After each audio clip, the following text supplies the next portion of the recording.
Welcome to Decades of Horror, the 1970s. You have the manners of an alley cat. Oh, I'm sorry. I need to do the dubbed version. You have the manners of an alley cat. Oh dear, this is episode 205, recorded December 20th, 2023. And where is it? There it is. Gruesome Magazine. You're doing a heck of an impression of me, Doc. Oh my gosh. It totally disappeared. How you doing? I'm your host, Doc Rod, and this podcast is about horror films released between 1970 and 1979. You would think after 205 episodes, I would be able to do it right, but no. Oh, each episode, my co-host Jeff Mohr and I will tackle another classic or not so classic film from this wondrous, groovy, gory, and influential decade. Did you say not so classic? Not so classic. This one's in question. We are here to do Death Game from 1977. Hold on, we'll tell you more about that in a little bit. But first, let me introduce my crew, starting off with Jeff Mohr. Jeff, how you doing, sir? I'm doing good. Where's that button, Jeff? Where's that button? Not because of this movie, but just good to see you guys talk. Yes. Also joining us tonight is Chad Hunt, comic book artist, co-host of all the Decades of Horror podcast, and a writer-director himself. How you doing, Chad? I don't have a button for a screen, but I'm glad to see you guys and glad to be here. A button for a screen. We have the new title for the podcast. New title? The blah, blah, blah, blah, blah. Okay. Oh man, the tongue is Decades tied. of This movie has done me in. Got your head in an aquarium? Done me in. Oh man, what we're going to do tonight is we're going to start off sharing when we first saw this film, Death Game 1977, what our first impression was, and a quick review of it. And then we'll get into a discussion about all the cast and crew and how this movie got made and why it got made. That's what I want to know. And really, why did this movie get made? And then we have some feedback at the tail end of this, which you should hang out for because that's going to be a freaking blast. And before we get into things, Jeff, what's this about? Play Now Media? Yeah. Well, Gruesome Magazine and Decades of Horror are partnering with Play Now Media on some of their streaming channels. And in particular, Decades of Horror of the 70s is on the Wicked Horror TV channel. So check us out there. A lot of the stuff we cover are on there. I think the last one was Blood's Battered Bride. I think that was on Wicked Horror TV channel. So check it out. Check it out. And you can see us there too. All right, All the glory. It's time to do another Sondra Locke horror film. They always challenge us. But Jeff, why don't you do it? Why don't you give us what? Well, just do the card, man. Just do it. Do the card. Okay. So before we do the card, Chad, where is this picture from? Batman. Yeah. And which Batman? Do you remember? God, You know you're getting a quiz today. not off the top of my head, no. It's the crossover episode with the Green Hornet and Kato. Oh, okay. Okay. And these fine folks here in the coveralls had a stamp counterfeiting operation. And I put this up here because Seymour Cassel is in this movie, and not his face is in the movie, but not his voice. And there he is on the right. His face, but not his Oh, my voice. God. As one of Roger, or is it Roger Carmel? Is that Yeah. one of his henchmen? And just for a little more trivia, the guy on the left is Alex Rocco. Oh, okay. Yeah. Oh, I can see it is. that now. Oh my gosh, look at that. It is. Far left. And I far left, I just couldn't put another picture from this movie. So, and I screwed this up. What the heck is going on here? I don't understand this. I put stuff in and then it's gone. All right, so the film we're doing is Death Game, which was released in 1977, which is directed by Peter S. Traynor, not Jerry London. Jerry London directed Killdozer. hopefully the rest of this is correct. The writers were Anthony Overman and Michael Ronald Ross, with uncredited tribute to Colleen Camp and Sondra Locke, which I spelled wrong. I was doing this too fast. Anyway, yeah, and I think if you watch the movie, that's probably they were given credit, because a whole lot of this, I think, is just ad-libbed, frolicking, farting around. The cast includes Sondra Locke, Colleen Camp, Seymour, Cassel, and Beth Brickell. It is a production from Continental Film Associates. It was filmed in California, in Sausalito, Hancock Park, LA, and San Francisco. 13-day filming schedule in October 1974, but it was not released for 2.5 years, April 13th, 1977. And they really didn't know what to call this. Working titles were Weekend of Terror, Mrs. Manning's Weekend, Mrs. Manning's Holiday, Handful of Hours, and an alternative title is The Seducers. The synopsis: two crazy women seduce and then torment a businessman in his plush San Francisco home. I'd say I guess. That's about all you need. That's all you need for that. That's exactly what it is. It's nothing more. All right. Well, what we're going to do is we're going to share when we first saw this film and what our first impression was, and does it hold up today, and all that good nonsense. One thing we'll say right off the bat is, if you have seen this film, it might seem familiar to a recent film with Keanu Reeves called Knock Knock, directed by Eli Roth, because that is a remake of this film. And two of the producers were Sondra Locke and Colleen Camp. Yep. How hip it is of Eli Roth to make a movie based on something like this. Yeah. It's far more watchable than this. Yeah. Well, this just does have a cult following, but I don't know why. Anyway, let's get into it. I'm going to start off with Jeff. Jeff, when did you first see this film? Or who picked this? Chad. Yeah, Chad. You know what? Jeff, hold that thought. Jeff picked it, I thought. Did Jeff pick it? I think Chad picked it. I wouldn't dare pick something. I think you picked this. No, you never pick bad movies. No. Go ahead and let us know, when did you first see this film, and what was your first impression? I just saw it a couple of days ago for the first time, and the only reason I picked it is because I've never seen it before, and it was on Shudder. Shudder's never let us down as far as bad movies. You should talk to Dave Greer. Yeah, and boy, oh boy, how I'd never heard of this, I have no idea. But it must be a very small cult following. But this movie is terrible. Straight up terrible. It's sort of a home invasion movie, I guess you'd call it, in a roundabout way. And I don't know. It's terrible. It's terrible. It's terrible. It's just straight up terrible. It's one of those movies that just it's 90 minutes of just hysterical, nonsensical BS. And I hate those kind of movies anyway. I thought there would be a little more something to it than just that, but that's it. That's all it is.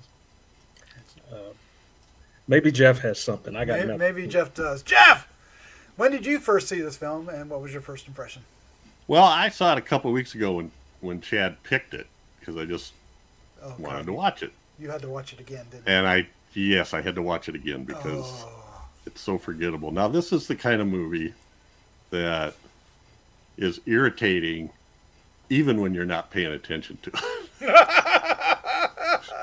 Because they have this stupid intro song. It's the worst title credits I think I've ever seen. It's children's drawings with this sing-songy song about my dad or something. I don't know. And the weird thing is they play this thing 3 more times during the movie. We sure do. 90 minutes. And the movie doesn't even start until 5 minutes in. It's 5 minutes in before that song ends and we see something else. And supposedly it's based on a true story. And okay, it was probably boring when it happened too. Can I say something, Jeff? I know I read something that this is a true story, just in the fact that the writer came up with the idea. That's the only true part of it. Oh dear. So yeah, I probably shouldn't say this. I don't have anything against Sondra Locke's acting, but I am not a big fan of hers. She just is not. I don't go, wow, I want to see her again acting. I do like Seymour Cassel, and I'll tell you what, I tried hard to go through his list of 200 credits to find something I could remember, and I couldn't find anything. Oh, no. I'll save the rest about Seymour Cassel till later. So anyway, it's literally the equivalent of if you had, well, these two women are supposed to be 16 and 17 or 16 and 18? 17 and 15. 17 and 15. I know it was 2 years apart. Jailbait. And they kind of act like they're 12 and 13, just obnoxious brats. But that's the whole movie, literally. They fromp through this. So so watching like incredibly long scenes of them tearing up the house and doing stupid stuff and putting makeup on and weird tearing stuff up and smashing aquariums and it's so bad it makes Jeff come up with brand new words like fromp. Shoving food down their mouth and throwing it all over. And wearing some of it. And yeah, and then playing that stupid song while they're doing it. It just, you couldn't get any worse. And I'm convinced that Chad picked this to get back at me for the Frozen Dead on the classic era. That's what I'm. Oh, dear. I thought Jeff would say something like that, but no. I had nothing else to say. I like Jeff a little bit better than that. Oh, dear. Yeah, now, okay, so it's a rare day when I'll look back at a 70s horror film and go, holy crap, that's a stinker, and this is the stinker of all stinkers. I had not seen this movie, and if I had heard that Knock Knock was a remake of it, it went in one ear and out the other because I didn't realize it until we started preparing to see the movie and preparing for the show. And I mean, I was like, okay, well, I'd like the cast well enough. This will be interesting, right? Oh my god! Okay, this this movie is so poorly done. So it's so uneven, and there's reasons why. We'll get into all that. The acting is all over the place, and there's reasons for that. And the story, this is the worst part of it. The story is so paper thin. It is basically exactly as Jeff mentioned it. These two girls invade this house, innocently, and turn the tables. And is it trying to? I don't know. Is it trying to do a social commentary? I don't think so. I'm not really sure what it's up to. There's nothing of a character arc. There's no character motivation. There's no character. It's awful. It's awful. That ending. In the well, we'll get there. I'm sorry, I had to wait 90 minutes to see the thing I wanted to happen. 15 minutes into the movie. I wanted at least an hour earlier than it did. It was stretched far more than it had to be. I'm sure I don't know. I can't come up with a good excuse for this movie. It's just. Okay. Let's get into it because we just got to talk. We're going to get into some spoilers now. We're done with our first impressions, right? But there's so many people that came and got fired and off of this film or quit late, and then something happened. But like the cinematographer left or got fired, like I don't know, halfway through it or something.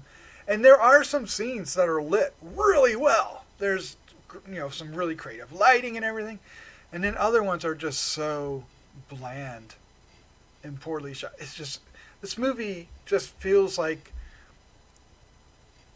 I don't know what to say. Everybody's speechless around. Like I don't know, 3 toilets shoved together and they were all full of you know what, and it just feels like it's just mounds and mounds of it. It's I think probably the most egregious thing, Jeff, is you'll probably agree is the voiceover, right? Yeah. Or the dubbing, I guess in this case. So I like Seymour Cassel, and he has been was a good buddy of John Cassavetes, and was in a bunch of his films very early on, and was nominated for an Oscar in Faces in the 60s. Oh wow. And was in 3 movies by Wes Anderson, one of which was Rushmore. I forget the other 2 off the top of my head, but I like the guy. He has a very distinctive voice. Yeah, he has a very distinctive voice. Well, he was so pissed off at the director that the second filming was done, he left and said, I ain't coming back. So when they had to do some dubbing or some voiceover or something, they ended up redubbing his entire part with a voice that doesn't sound anything like him. And the voice is the editor. They just got the editor to do the voice. I missed that. Oh, God. Good. He's uncredited. But yeah, the editor did. It's Daddy's Girls. That was another working title. Or Daddy Issues the movie. I don't know. I mean, okay, so there's a couple scenes that will trigger people. There's a cat scene that's horrible. Fish scene. Why? What about the fish? And then the one guy. There's only one real horrific moment in the movie, other than the way they sort of torture this guy. I mean, it's not. I don't know. Just if he's tortured by he is tied up, but it's not like he's in pain. He just humiliated is more. He's just incapacitated. But this one guy does get killed and put into the fish tank. That's like a table fish tank in the middle of the living room, and it was supposed to be a different actor than it was. It was actually somebody that is slightly famous. I mean, some people might, and I'm going to have to look it up again because I've already Marty forgotten. Allen. Marty Allen. I don't know if you know who the comedian Marty Allen is, but he is totally not the guy that ends up showing up as like Are you serious? Yeah. He left. He didn't. He quit. Oh my God. And then the original director left. Just quit. And then guy, Peter's Traynor showed up to direct this movie. Yeah. Didn't know what he's doing. And he said that, it's what did he say? Learn on what it was like. He basically learned while he was doing it. Yeah, they said he was more of a producer money man. Yep. Than a director. And he and what does it say about Cassel says he threatened to hit him after the scene in the film where the 2 women are dumping food on him, and it went on for 2 hours. Oh my gosh. And so the director Traynor said he'd fight Cassel anytime, anywhere after shooting had wrapped. On Monday Night Raw. A real positive experience there on set. And then Sondra Locke said something about a cameraman who was always annoying her, which I hate Sondra Locke. I'll say it like that. I hate her so much. She's just I don't know. I can't stand her acting, and she seems like a prima donna. I'm married to Clint Eastwood. Well, this was way before that, but if no wonder those 2 didn't take credit for writing this. It doesn't make it doesn't make any sense if these 2 girls were the ages they said they were, and which I highly doubt. could overpower a grown ass man. You know, and two of them actually, two grown ass men, especially the grocery store guy. And they're pushing him around like, and these are supposed to be two little teenagers, girls, and it just that aggravated me more than anything. I was going to say, isn't this the third Sondra Locke film that we've covered we did Willard, right? And Reflection of Fear. Reflection of Fear. Yeah. And she's okay which in those were good. Those were good and way better than this. It's just it seems like a pet project that somebody gave her to do because somebody owed her a favor or something. Well, I don't know. Yeah, and it actually said they didn't even know the film was going to come out until her star had risen after the release of The Outlaw Josie Wales in '75. So this is filmed in '74. Josie Wales comes out in '75. They jump on it and release the movie in the first part of '77. Yep. Yeah. They probably would never have seen the light of day if that hadn't happened. Yeah. She was 30 when this was filmed. Yeah, she's only 9 years younger than Cassel is, so. Chad, I keep wanting to call him Sammy. Hey, what are y'all tying me up for? Sammy Cassel. Everybody. And I'm getting it here. Colleen Camp was born. She was 21 when this was filmed. No. Which is so they were reasonable. supposed to be 2 years apart. They were 9 years apart. And you know, if you're 9 years apart at like 40 and 49, that's different than 9 years apart at. Well, I can see maybe two grown women able to do that, you know, in some way or something. But two teenage girls overpowering two men, and I just hated this movie. God, I hated Well, they did clobber him over the top of the head, but yeah, well, yeah, but it would have never gotten to that point if it was me. I would have got rid of them as soon as they were eating, and they're both going. That was such a strange. Yeah, but he was already in trouble. He should have got rid of him as soon as he opened up the bathroom door and they were in the tub. He should have known better, but that's the point. He didn't know better. And then, oh my God, okay, I'm glad I mentioned that because the music they played during that scene, I was like, is that really you're going to choose the right? Bow Chicka Wow Wow music? 70s porno music. I mean, it was, oh my God, it was.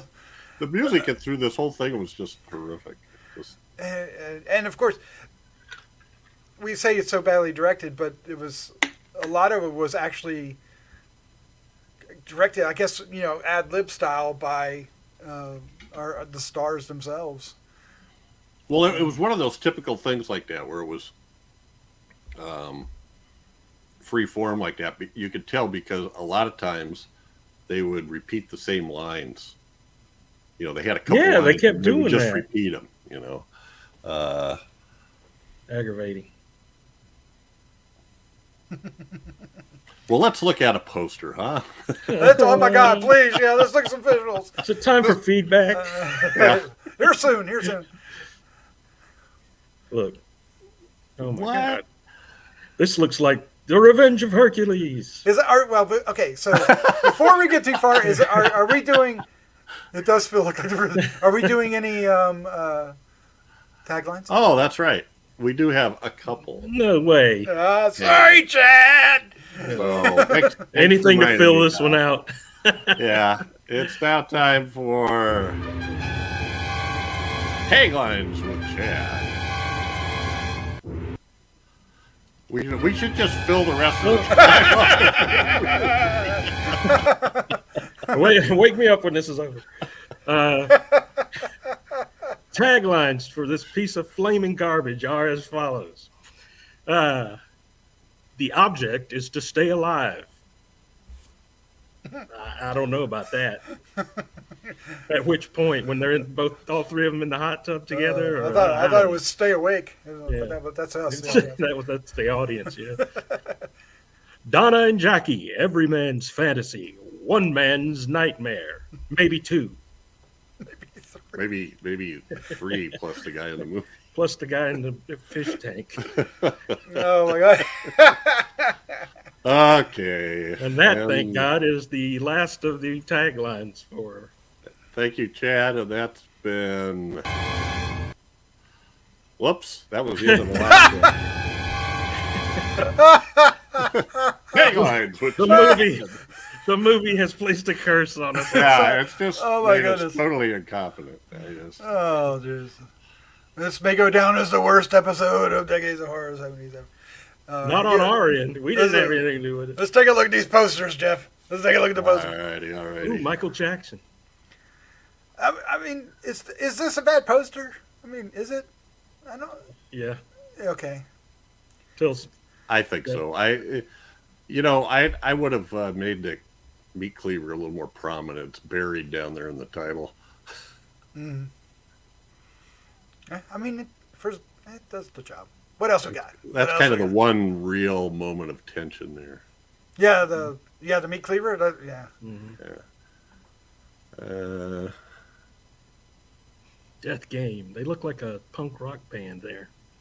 They do, or something from Pink Rob Flamingos or Zombie something. movie Yeah. or something. Yeah. All right. I don't know what that guy is hanging down there like that. That makes it look like something from Saw, but in fact, well, never mind. So, and here we have Sondra Locke. She liked that top hat, boy. Yeah, just mugging and making faces. Yeah. But yeah, you were saying that the meat cleaver scene toward the end of the film is probably the most tense the film even dreams to achieve. But it's just so, I don't know, it's just poorly done. It's poorly done.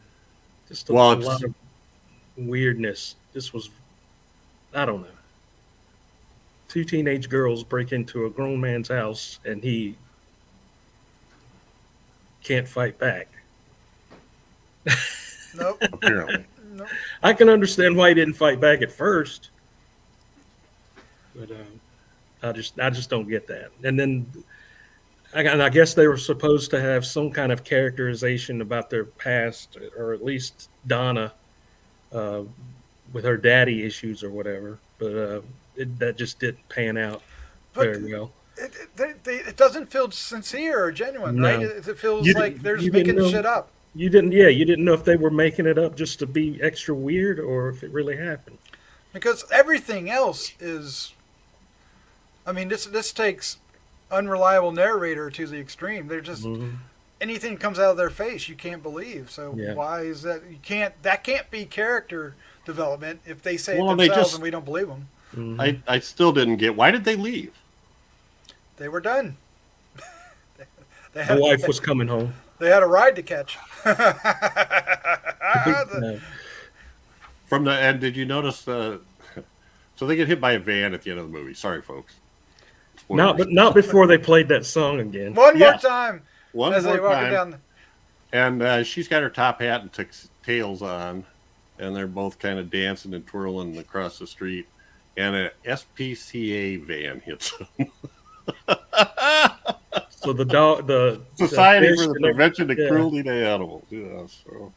And it was flying. There must have been a dog in trouble It somewhere. was squealing because around it the was corner. I flying. don't know where they were going at. There's a cat in a tree. You gotta get that cat in a tree. Now this is where I do have some. There we go. Forgot. I have got a way to do this. So Colleen Camp. Who I love. I love her. Yeah. She was in, I think she was in a Clint Eastwood, one of the Dirty Harry movies as his partner or something, or I think. And As one of the cops. Police Academy. Yeah, she was in the Police I Academy think her movie. first role was Beneath the Planet of the Apes. Doc. Yeah, it was one of the, it was like a. Yeah. I love her. We'll Almost say that. anything she's in. That's why I was really disappointed in what they were doing here. Yeah, she was in the Police Academy films, like you said. I think she's. She had a credit that she's played a cop more than any woman has. Probably. Oh, okay. Yeah, she usually plays. A cop. Yeah, she was like, I can't remember exactly, but I think she was Dirty Harry's partner or one of the other cops that worked with him in the. But I remember her being good in that, and I loved her in Police Academy, and she was in a few other things as well that I've always liked her. Apocalypse Now. Was she? Yeah, she was the playmate, Miss May. Oh, okay. That showed up. Yep. Wee. Yeah. So Seymour.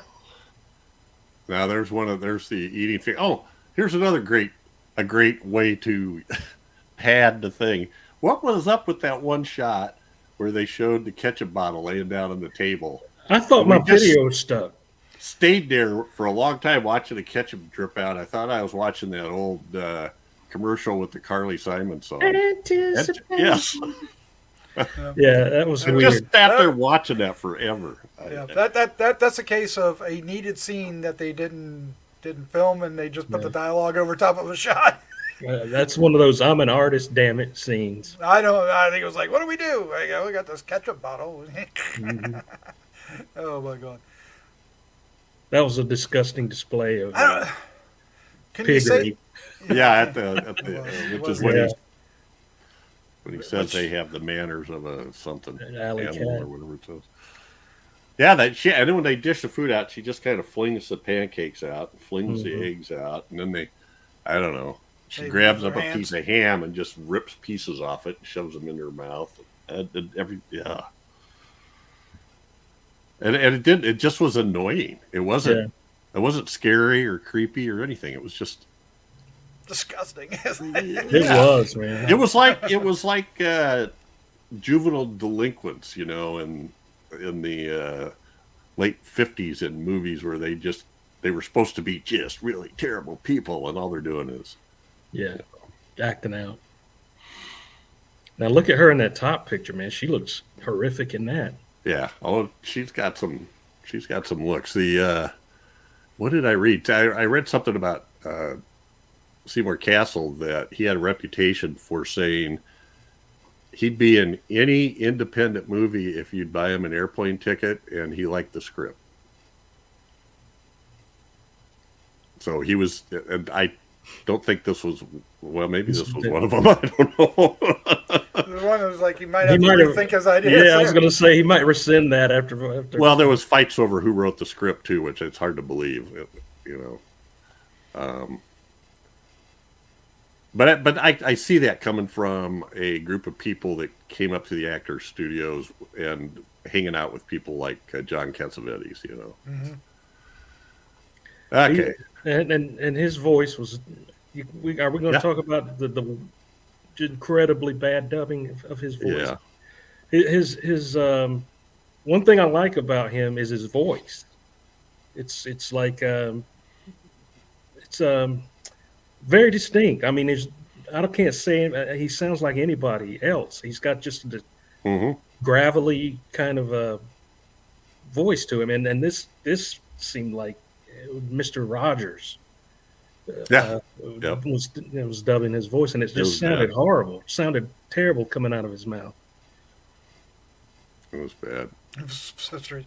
Yeah, the original script was supposed to, the name of the person isn't even listed on here. Joe Helms, or Noel Hames, Heims, which is a frequent collaborator with Clint Eastwood. And then it was I don't know, it was supposed to be more sinister and dark, and then this is what it ended up being. So it's one of those things where you read one script, and then when you get there, the script's being written. It's like, I'm sure Mr. Cassel was going like, oh, man. There's a big Clint Eastwood connection to the people in this, because I wasn't. Yeah. Seymour was in a few, wasn't he? Well, I think he was. I thought I read somewhere that he was. Yeah, well, you just said that, didn't you? The project was briefly set up at Eastwood's production company, El Paso Productions, and got Sandra Locke to agree to be in the film, but it had none of this woman's changes in it. So, the way to go. Yeah, so he directed 2 films, Death Game and another one called Evil Town, and that was it. And he produced, 6 films plus the remake. He was involved with the remake. I guess probably out of contractual things, I would imagine. I don't know. I'm just guessing there, but Didn't the girls co-produce that? Knock Knock. Yeah. These two here. And Colleen Camp had a small part in it, too. I don't recall what she played, but... was it the lady that comes at the house? Probably somebody that comes to the door, whoever, you know. It wasn't the wife that was away. Anyway. Yeah, well, that All right, movie and tanked in too. So bad people, bad girls. well, I mean, okay, so The lighting. there's the lighting. I mean, because there are times when the lighting is interesting. You know, you get the greens or you get the blues, but then other times it's just like the room's lit up. Yeah. Right. Yeah. So Well, look at that. The eyebrows or the makeup on Sondra Locke in that middle picture. That's where they got really crazy. yeah, that's when they get into all the clothes and the makeup for the wife and. And apparently, I guess they've alluded to this isn't the first time they've done something like this, because at the very, very end, when she goes, they always fall for that, or they always take the bait or something. So this isn't the only time they've done it, which is probably why they only stay around for a couple of days to keep moving. Okay.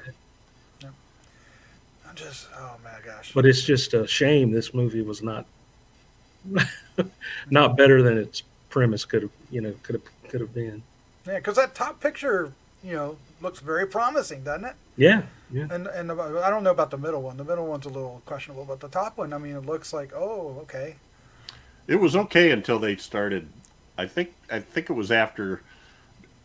Besides the music, but after the sex scene, I think is when it just went off the rails, because then they just started being unruly adolescents. You know? As soon as, the breakfast scene. As soon as the breakfast scene came, but as soon as the Bow Chicka Wow Wow came on, I was like, oh my god. Yeah. And that music, I was laughing my butt god off at that music. It was like, are you serious? That's the music you choose. Okay. And it sounded like a cross between porno music and something else. I don't know, but it sounded comedic. In that It did not work with that scene at all. At least not. Well, I forgot this, but I today. had read it before, and I'm not sure I'm pronouncing this right, but Al Lettieri was originally supposed to play the Seymour Cassel part. He's the guy in the original The Getaway that apprehends I can't think of the actor's name, the guy that played Howard on Andy Griffith and Sally Struthers. So he's kind of a thuggy looking guy. Well, as it turns out, he was originally cast as George Manning and had agreed to play the part, and he asked for some living expenses. But after the director paid him thousands of dollars, he disappeared and backed out of the film. He tried to get his money back, but was advised by some people not to pursue the matter any further because Lettieri was in the mafioso. It just keeps getting worse. Dude. I know. It just sounds so shady all along. Every turn. It's like, oh my gosh. Oh, man. I don't know what else I want to say about this movie. I have nothing else to say about it. Because it's just, I want to be able to try to pull out some good notes about it, and I think, at times the cinematography is interesting, is about the best I can do. Yeah. Now, again, granted, this is coming from Sondra Locke in her autobiography, which was called The Good, the Bad, and the Very Ugly. She described the director as a good-looking man who wore spiffy clothes and a gold chain around his neck and seemed to her perfect casting for a con man with shady connections. Mm. She claimed he sprayed spittle when he talked. I can imagine that. Oh my God. That's all I have to say. Yeah, about let's that. get out of here. Let's be done. Let's be done. All right. We're done. That's it. All right. So that's our review. 40 minutes. That's our. Oh my gosh. I don't think we've talked less about another movie. Death Game, 1977. If you are a fan of this movie, I want to know how and why and what that, somebody had to be, because they decided to remake it. Yeah, well, if you're interested in seeing how badly movies can go wrong, I guess so. it's like every turn they did. If anybody does, Big I'm drop. sorry. Oh, I'm sorry, Jeff. Go ahead. No, I'm done. If anybody does like this movie, I want to hear why you like it. Just because it's cheesy and because it is so bad, which I get that. That's a valid reason to like it, but I have to know reasons. I need reasons. I can't come up with a reason to like this movie at all. I would like to know that is there subtext in this that we are just blindly looking over, because I can't find it. I don't Sometimes know. I was thinking it was like they're trying to tell a message here because of the idiocy of some of the way the things were going. It doesn't make sense like in the real world. I thought, well, maybe they're trying to tell a message like about the patriarchy or something like that, or Keep it in your pants, something. I don't know.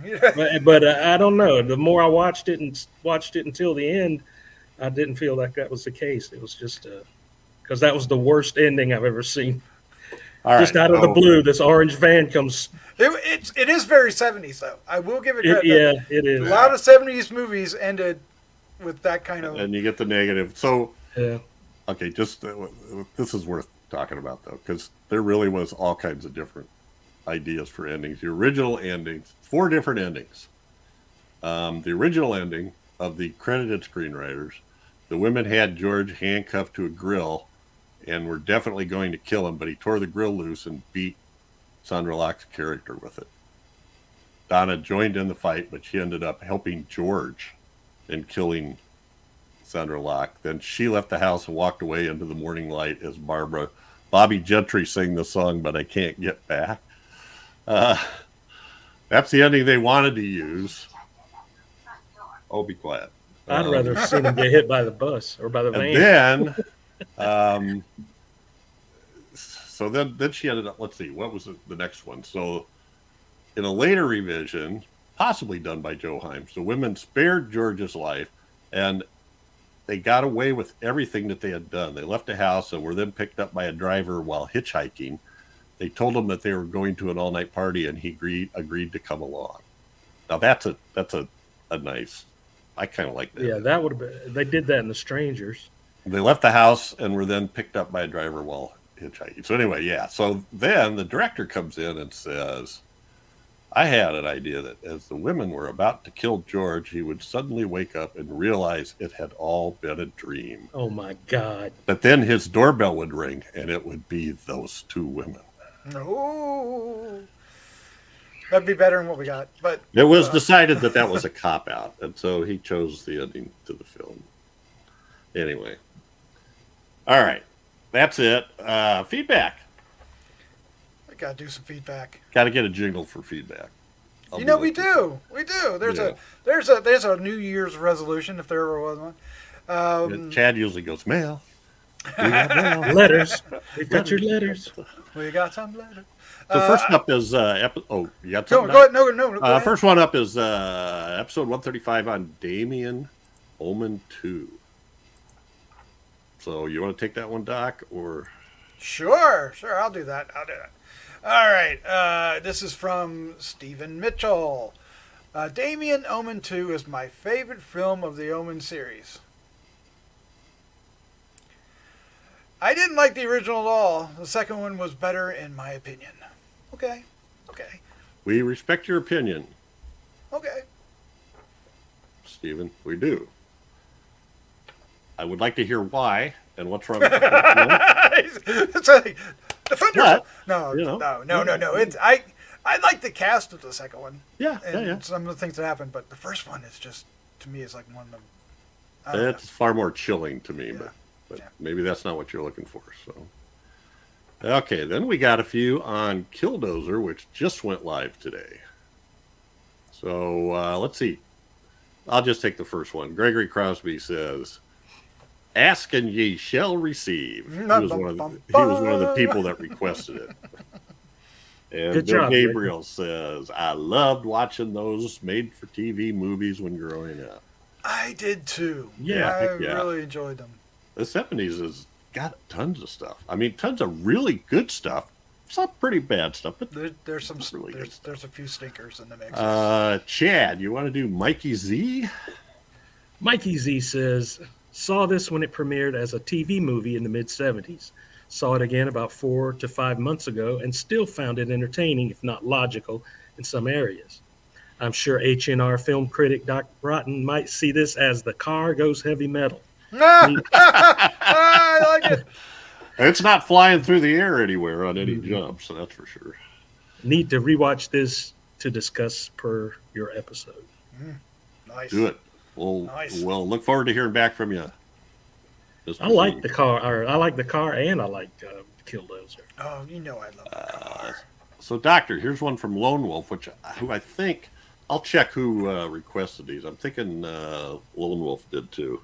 Okay. There's been a lot of people who've mentioned it. Lone Wolf says, watching Killdozer made me feel shades of Dark Knight of the Scarecrow, which had characters that would never believe the strange happenings in town. He had an accident? You're just crazy talking. Or talking crazy even. It reminds me of the postman played by Charles Durning. Killdozer doesn't hold a candle to Duel, the car, or even Christine. That being said, seeing familiar faces such as Clint Walker and Robert Urich and Neville Brand made me want to watch this vehicle. Pun strongly intended. Oh, gosh.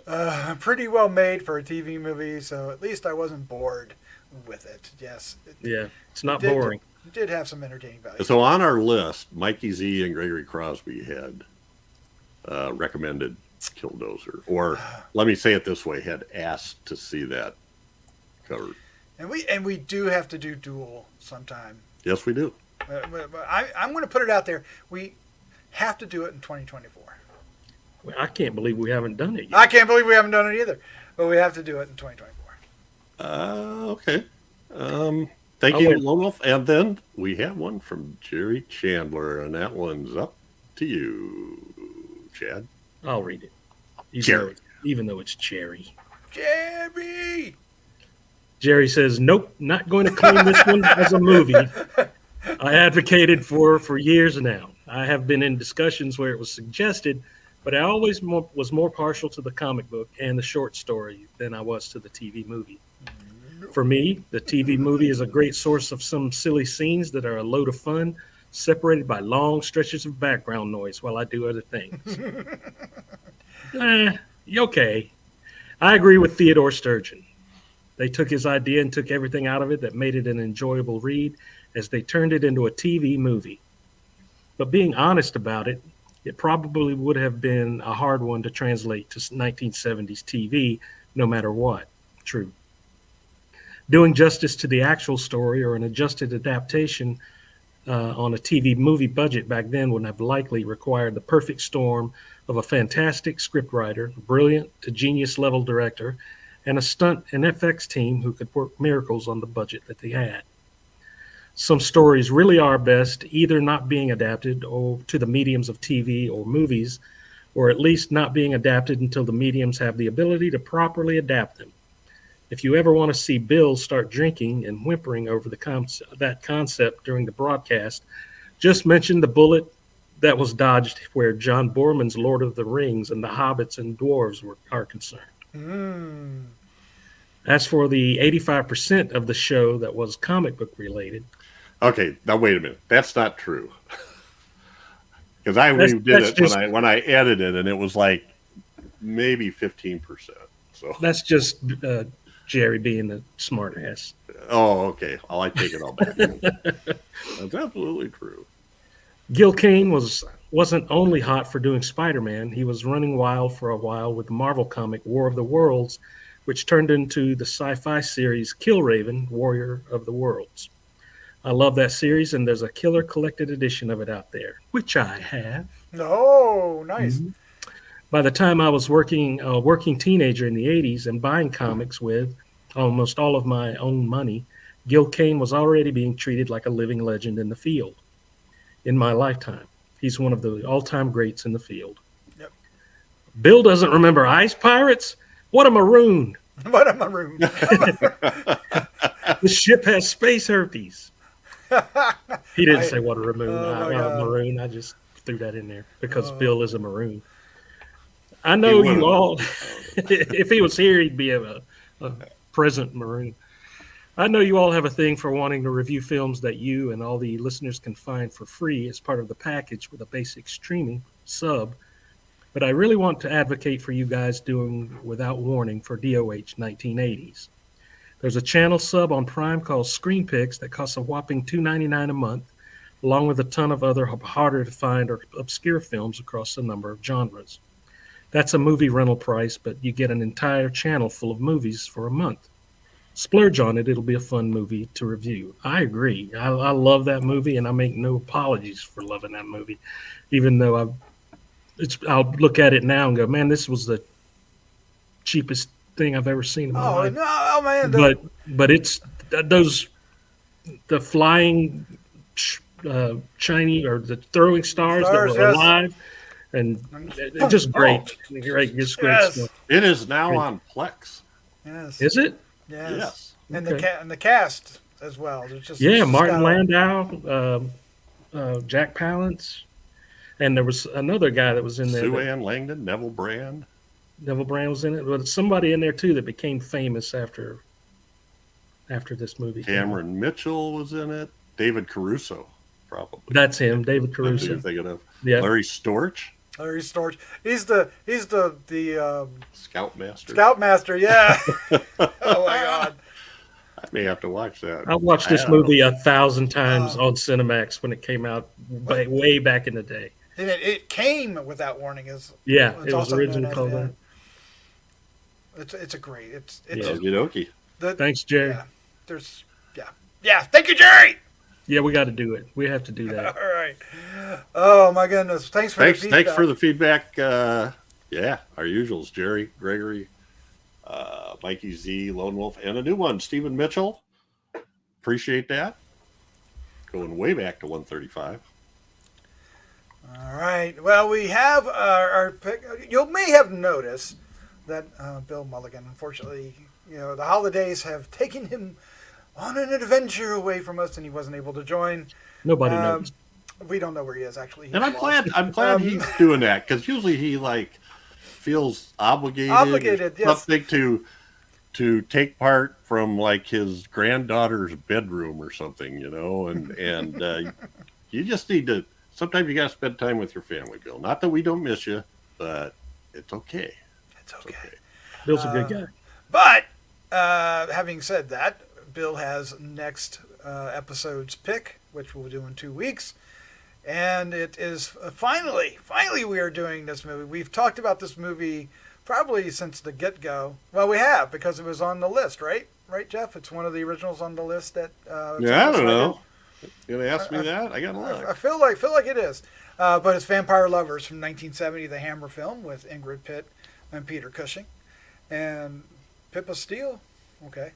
And I've seen this movie multiple times, but I'll watch it again with no problem at all. I can watch this at the drop of a hat. I'm ready. Fulfilling Bill's obsession with the Karnsteins. Yes. Number 3. Which is the first one, though. Yeah. Because we did them out of order. We did them backwards, I think. We did. I think. Is Twins of Evil Or we went middle, end, and then back. Middle, end, and back. Yeah. We did them as confused as we are. So, yes. Yeah. But the Vampire Lovers is a great one with Ingrid Pitt. Ingrid Pitt is fabulous. So right this minute, it is streaming on Tubi and Freebie. for free. And if you have a Flix Fling subscription, Can you say that on this show? Flix Fling, You say it very slowly. That's to enunciate it properly. just don't flick your Flix Fling. Oh, so careful. You almost lost it on that one. All right. Well, again, leave your comments down below. Make your suggestions down below. We'd love to hear what films you think we should cover, because a lot of times you'll bring one up that we have totally forgotten about. And More monsters. Yes, monsters. And by the way, I looked up Duel. Yes. It's like $4 on every single pay-per-view streaming channel. It'll make it. It'll be online to watch eventually. I was going to buy a copy of it, and it's like $18. Yeah, I You have got a copy. Yeah, no kidding. Yes. His expansive library of films. He had to build a whole new basement to hold. Hey, if Scream Factory or somebody puts it out and it's in the 80s or before, maybe not 80s, but 70s and before, I always go for them. Excellent. Well, it's another Hammer film from the 70s, so that's great too. Yeah, So yeah. anyway, Chad, Jeff, Bill, wherever you are, thank you for joining me. This was a lot of fun. Yeah. I hope everybody has a Merry Christmas, and by the time you see this, it will be 2024. 2024. That's crazy. I don't feel any older. That's the weird thing. I feel older every day. Well, I was trying to be a little upbeat. But I'm still just me, but All right, but with that, come on, what guys. century is this? Oh, get off my lawn. Let's say goodnight. good night, everybody. Good nighty.